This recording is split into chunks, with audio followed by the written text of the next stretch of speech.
अर्धे डोके दुखत असेल तर करा हा घरगुती उपाय. नमस्कार, आरोग्यदायी आयुर्वेद या यूट्यूब चॅनलमध्ये सर्वांचे स्वागत आहे. मित्रांनो, प्रत्येकाला आयुष्यात डोकेदुखीचा त्रास कधी ना कधी जाणवतोच. अशा वेळी काही सोपे घरगुती उपाय करून तासा 2 तासाने डोकेदुखी थांबते देखील.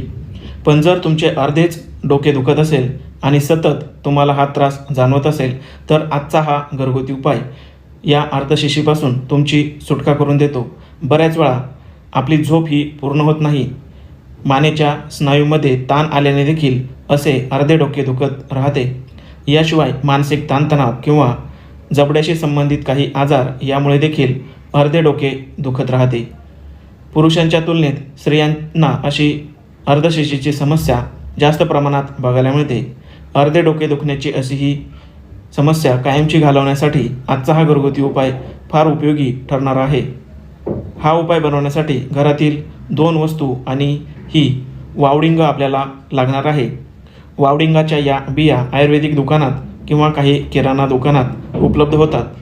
लहान मुलांच्या पोटातील जंत मारण्यासाठी वावडिंगाचा फार पूर्वीपासून वापर केला जात आहे. डोकेदुखी थांबवण्यासाठी या आयुर्वेदिक बियांचा फार उपयोग होतो.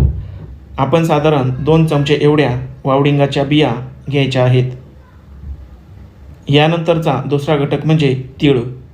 पांढरे तीळ किंवा काळे तीळ देखील तुम्ही वापरू शकता.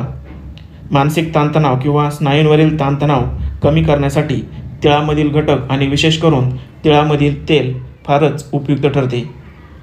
आपण 2 चमचे एवढे तीळ घ्यायचे आहेत. आता हे दोन्ही घटक बारीक वाटून घ्यायचे आहेत. हे बारीक करण्यासाठी शक्यतो खलबत्त्याचाच वापर करायचा आहे. आणि आणखी एक महत्त्वाचा घटक या दरम्यान यामध्ये टाकायचा आहे आणि तो म्हणजे दूध. गरजेनुसार दूध यामध्ये टाकून या दोन्हींची बारीक अशी पेस्ट बनवायची आहे, जेणेकरून ती आपल्याला आपल्या कपाळावर ॲप्लाय करता येईल. अर्धशिशीची समस्या कायमची घालवण्यासाठी मानसिक ताणतणावाबरोबर शारीरिक ताणतणाव देखील कमी करणे गरजेचे असते. यासाठी तुम्ही योगा किंवा मेडिटेशनचा पर्याय निवडू शकता. आता बारीक केलेली ही पेस्ट कपाळावर ॲप्लाय करायची आहे. 15 ते 20 मिनिटे ही पेस्ट माथ्यावर ठेवून नंतर ती धुवून टाकायची आहे. सकाळी किंवा संध्याकाळी अगदी कधीही हा उपाय तुम्ही करू शकता. 5 ते 6 दिवस हा उपाय नियमित केल्याने अर्धशिशीची समस्या मुळापासून नष्ट होते. धन्यवाद.